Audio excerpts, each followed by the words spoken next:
So the first real civilization we see the outlines of in this ancient sort of Mediterranean world that is associated with sort of Greece and these Hellenic speaking peoples is actually located on the island of Crete, which you can see on this map here is sort of removed from mainland Greece and is sort of the southern edge of that Greek world. So we first see these outlines of clear settlement dating to about 3100 BC, so early on in the Bronze Age. And this society here really sort of peaks in the middle of this period and then eventually is going to sort of decline and become sort of subsumed into Mycenaean sort of Greece. And we'll talk about that sort of moving forward. So on the island of Crete, you have this sort of unique configuration. Sort of the spine of the central island is very mountainous. This is where the ancient Greeks sort of associated the home of the Olympian gods, in part because it does have these very large sort of mountains. And then, so Olympus. And then you have most of your settlement, your larger settlements, so particularly the palaces along the coastline. And then you also have sort of villages along the coastline and a lot of sort of caves that historians have excavated for sort of indications of religious activity. So you have several large palaces, the largest being Knossos, which we'll talk about in a minute, but also Phaistos, Khania, Gornia, Zakro, and Malia, sort of all sort of lining the coast. And then obviously, you also had settlements, sort of small villages, sort of clusters of peoples, particularly farmers who were occupied in agricultural pursuits, and then some wealthier individuals who sort of owned what seemed to be sort of like villas. So evidence of wealthy, prosperous homes centered on sort of a lot of agricultural land. So the first individual to really look carefully at a lot of the remains on the island of Crete was this guy. He is from England. His name was Arthur Evans, and eventually he became Sir Arthur Evans. And he was really inspired. So he has a long history. He went to Oxford. He worked at the Ashmolean Museum for a while. So he was in that field of study of archaeology to begin with. But he was really inspired to look actively at Crete by the success of the excavations at Troy and particularly the citadel of Mycenae, which I'll talk about in the next lecture.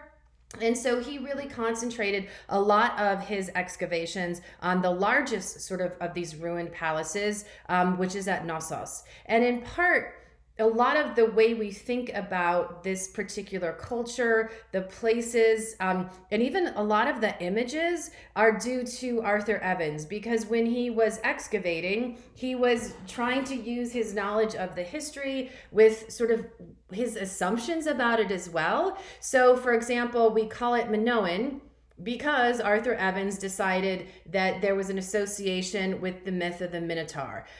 We call a particular place the Queen's Megaron because Evans decided that it looked like the throne room of a queen. And even sort of in part, the recreation. So this is a 3-story palace at Knossos, and what Evans does after he sort of excavates is he sort of rebuilds parts of it based on projections about what things would have looked like.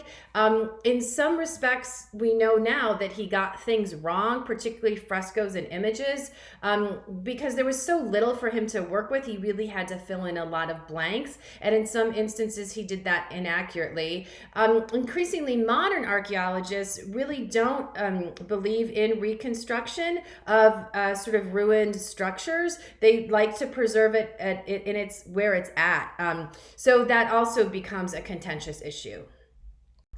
So the history then that he connects this particular civilization to, and especially the largest palace of them all at Knossos, is the history of the Minotaur. And so the Greek myth that's very, very popular and was very common during the ancient period is that King Minos lived on the island of Crete, and he had a wife named Pasiphae, and there was some competition among Minos and some of these other kings. And so he requested from Poseidon, who was one of the central sort of gods of Crete, that Poseidon send him a white bull, because they were doing like a communal sacrifice, and he wanted his bull to be the nicest. So Poseidon sends him this beautiful bull, and King Minos decides that it's too beautiful to sacrifice. So he doesn't actually kill it in honor of Poseidon, he keeps it.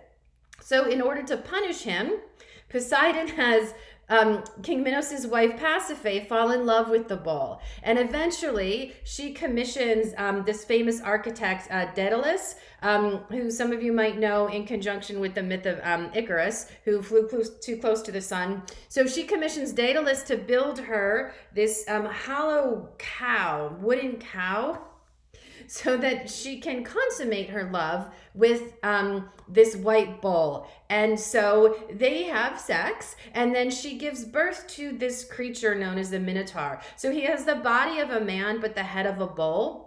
And initially she kind of raises him, but as he starts to get older, he definitely shows signs of a personality where he's very, very destructive. And so she then enlists Daedalus' service once again to build a labyrinth to house him.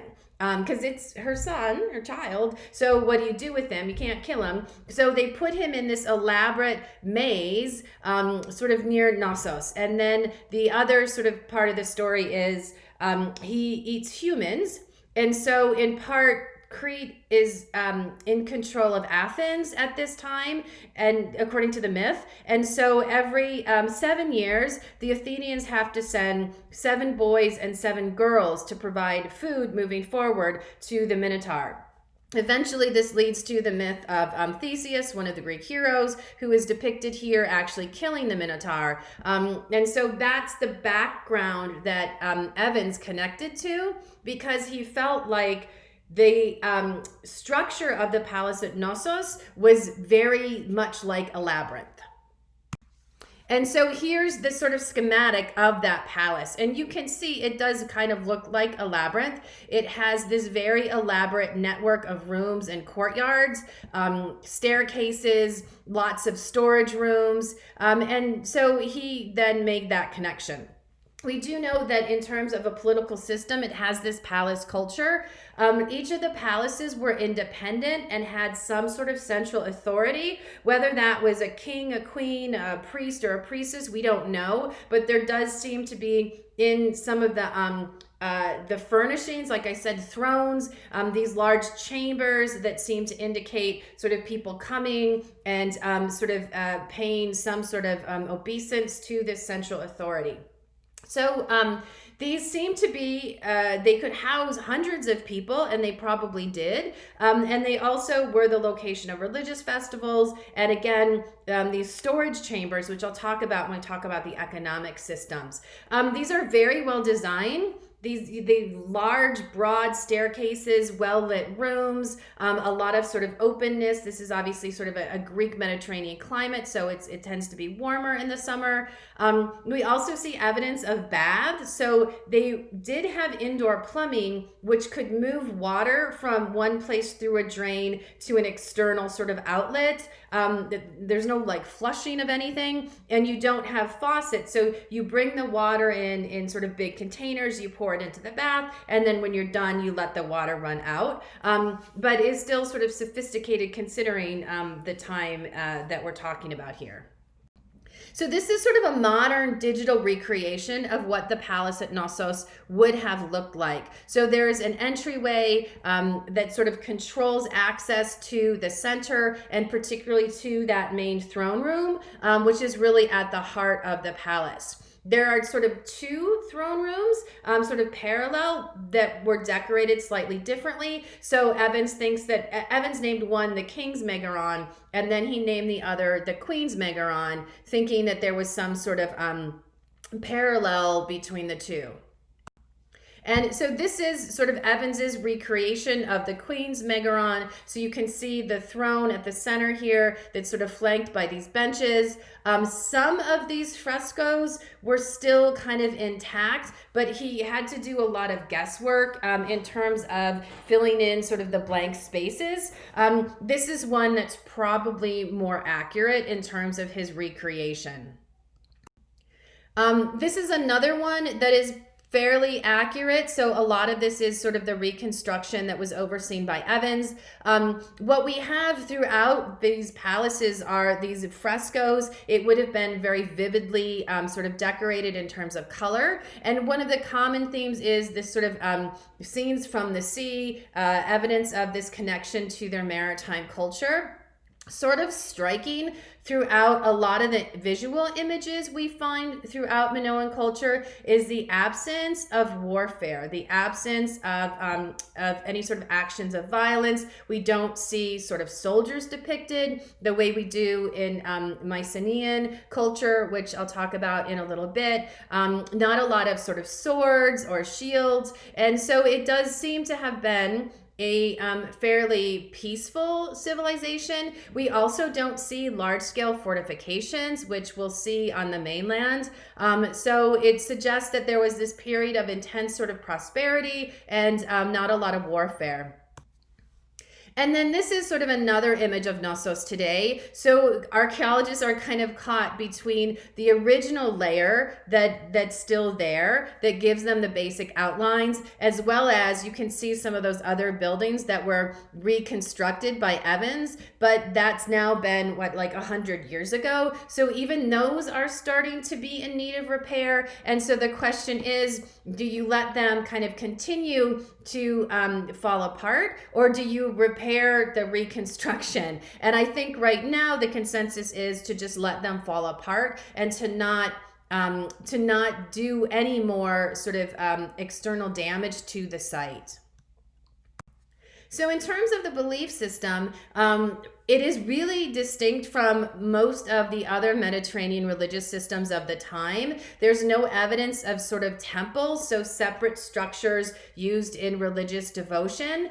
There probably were maybe central figures like a priest or a priestess who would have overseen sacrifices and festivals, but not nearly to the degree that we see in some of these other religious systems at the time.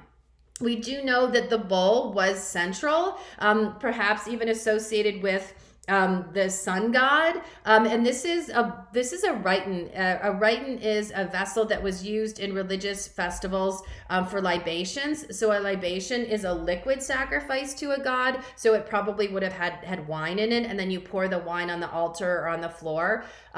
This in particular is a really famous, it's a bull's head rhyton, and you can see the elaborate sort of carvings on it, and then sort of the gold tusks that are emerging.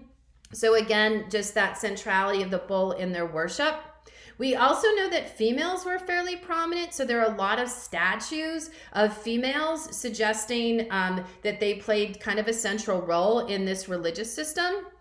Festivals and feasts were sort of at the heart of any sort of religious practice. So particularly, and I'll show you an example of one festival in a second, also centered around bulls, but feasts where these elite, so the people in these palaces would sort of host people from the surrounding area to commemorate a particular religious occasion. Sacrifice would be central to that. And then the key to these sacrifices, right, is so you bring in a bull or a goat or a sheep, and you sacrifice it to the god. So you kill it, but then after you kill it, you take what remains and you cook it. And so there also then is this communal eating.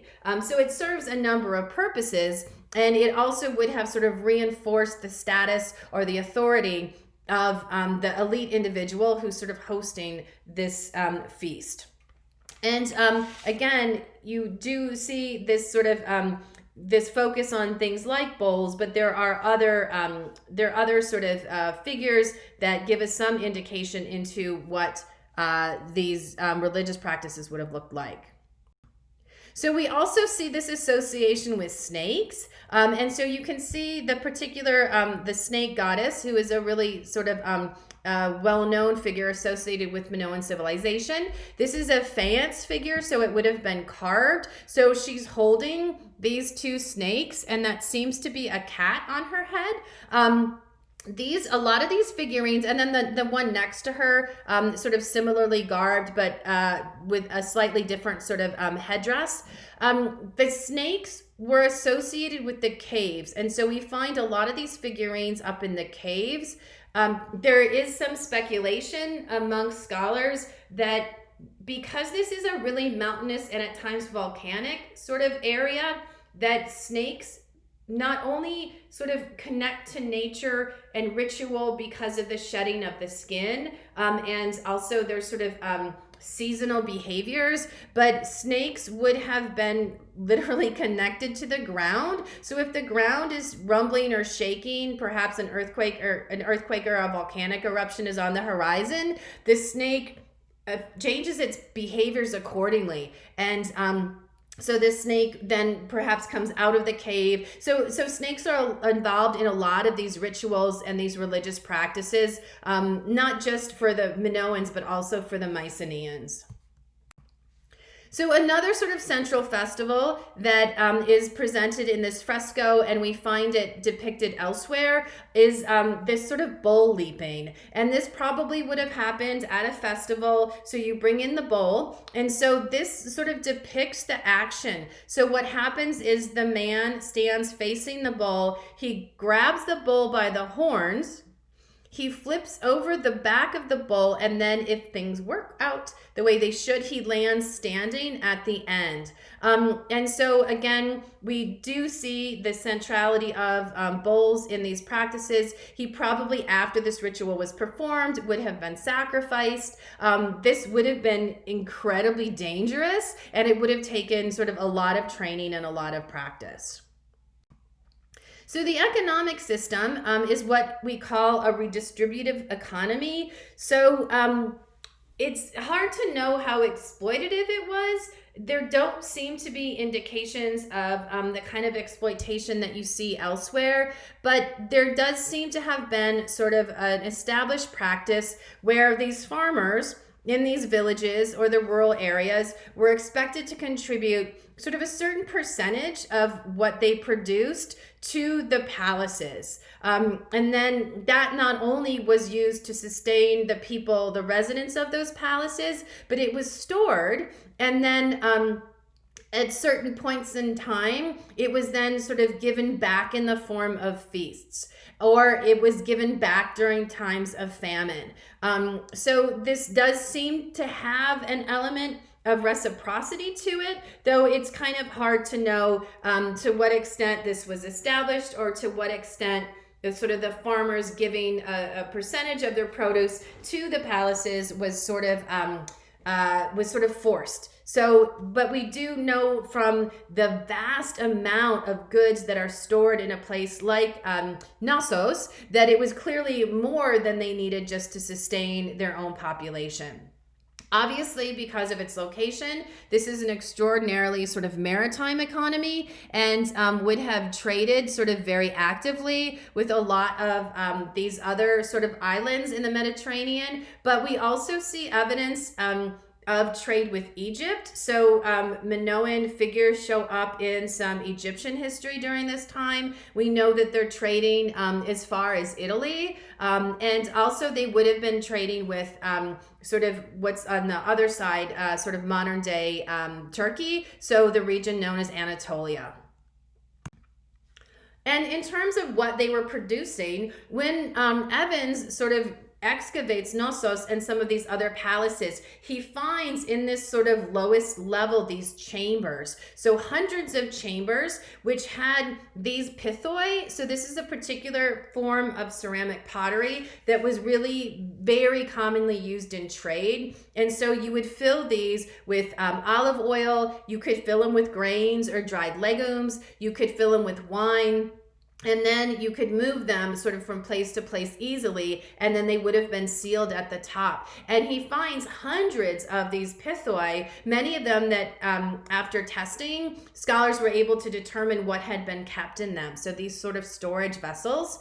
Also, you find evidence of sort of luxury goods, so things that would have been mined, so gold and silver. Obviously, copper and tin together are what make bronze. And during the period, that was sort of the primary commodity used for the production of a lot of agricultural implements, cooking implements, and also swords and shields and weapons of warfare. So it very highly prized. The palaces themselves, we also see workrooms in them. So they were also centers of active production. And so again, in some of these storage jars, we see evidence of perfume. They were also manufacturing these spears from the bronze. Very elaborate sort of jewelry was produced. And then also implements like chariots that were used in the process of transportation and probably also warfare. They do develop a writing system probably towards the very end of the period, which we call Linear A. Linear A is a combination of sort of syllables, but also it's a little pictorial. There are not very many examples of Linear A that have survived, which, because the way this works, if there had been more produced, they would have survived, because what they do is they take these wet clay tablets and they make these imprints, and then they bake them in the sun. So once they dry, they're actually really very durable. The next sort of incarnation of this writing system, Linear B, is going to come next. And there's sort of thousands of tablets of Linear B that have survived. So it is an indication that they weren't writing many things down. And from scholars have not been able to translate Linear A because there's so few examples of it. But what they do have seem to be sort of a combination of just basic accounting. So how many pithoi of grain came in this month? How many sort of pithoi of wine do we have? And so their scholars haven't found any that sort of suggest more elaborate writing, that they're talking about religious practices or their history. So what happens to this really prosperous civilization that by 1450, but definitely by 1150, it is no longer sort of independent and prospering? We do see in this archaeological investigation, particularly of the palaces, but also from some other settlements, evidence of massive destruction, fire, evidence of just like things being destroyed, so pithoi shattered into lots of different pieces. The palaces towards the end of the period were abandoned, and so there's sort of evidence that most of the people who did live on the island moved away from the coastline towards the center. And so a lot of those coastal settlements gradually over the course of about 50 to 100 years were abandoned, which suggests some sort of danger, some sort of threat, right? It was no longer safe to live along those coasts. For the longest time, scholars have associated this decline in Minoan civilization with a volcanic eruption on the island of Terra, which you can see here, the modern name of Terra Santorini. So it has these really striking black sand beaches because of the lava. So that sort of central, you can kind of see the volcano.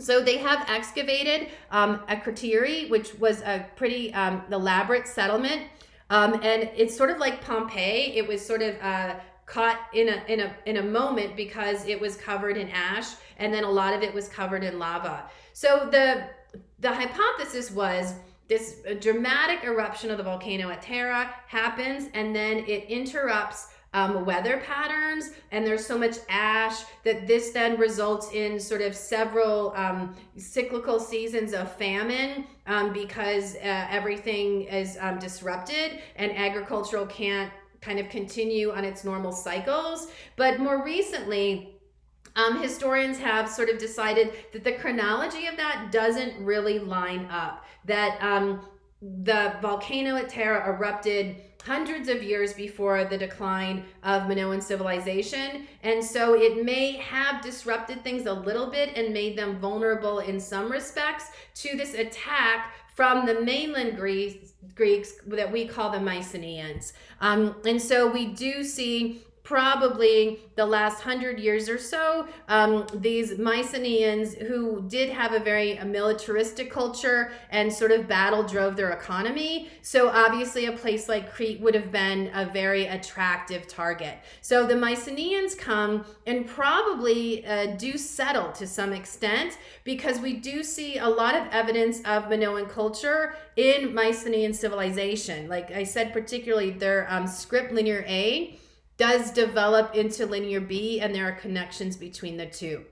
So clearly the Mycenaeans did settle for a time on Crete, but then they also sort of bring some Cretan practices and culture into their own civilization, which is now going to sort of pass the Minoan civilization as the most dominant in this ancient Greek world.